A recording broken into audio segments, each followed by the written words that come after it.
Ahmad. Should we bring him back in for real this time? So it's happening. Quarterback Daniel Jones officially signed on here by the Minnesota Vikings to the practice squad. There's a lot to unpack. So we did ask Ahmad to come in and kind of help us understand what this means. So signed to the practice squad. For those who don't know, what exactly does that mean, Ahmad? So basically, he's just signed to the practice squad. He won't be on the active roster, but he will be able to participate in practice and walkthroughs and meetings and have one-on-one meetings with head coach Kevin O'Connell. So he'll be able to kind of pick his brain and see what exactly he did with Sam Darnold in this resurgent year for him and how he kind of revived his career. So Daniel Jones was with the Giants. How will this play out with Sam Darnold? Because people are saying, well, wait, we have Sam Darnold and then we have JJ next year, McCarthy. So how does he fit into this?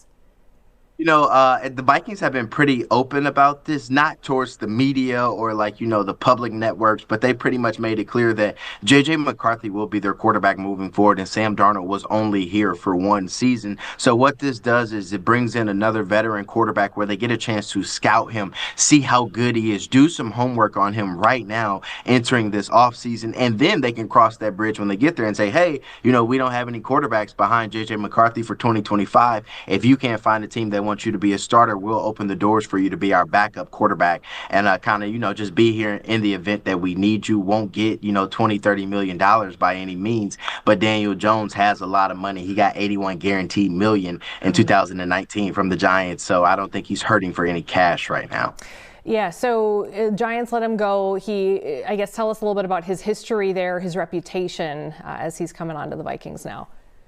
So the number 6 overall draft pick in 2019 came out of Duke. He was one of those guys that had a lot of hype, had a lot of, development traits around him, but he was not one of those guys where you're like, man, he's a winner. Like, I expect him to come in and make this team, an instant winner in the National Football League. He was not that. Did not have a great coaching system around him, did not have a great offensive coordinator, did not have great weapons around him. So he was really Sam Darnold 2.0, if you want to think about it that way. Like, he did not have a lot of weapons, was not set up to succeed with the New York Giants. Their offensive line was atrocious.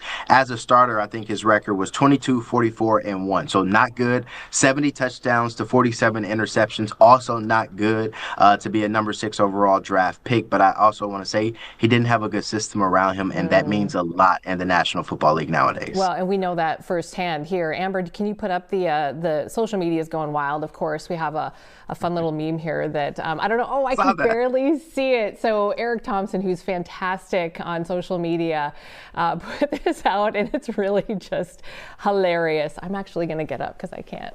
My eyes are so bad. Okay, so it's funny. I love your quarterbacks. Yeah, they're rescues. They had a tough time at their old homes in New York, and I just wanted to give them a better life. So great. We're having fun with it. I mean, he is obviously the quarterback whisperer. We've seen it a couple of times now. So I think it'll be all right. But fans, though, man, I don't know. I got to bring this up. Fans might not love him right away because of what he did to us just a few years ago in the playoffs, right? So there's still a little bit of, I don't know, there.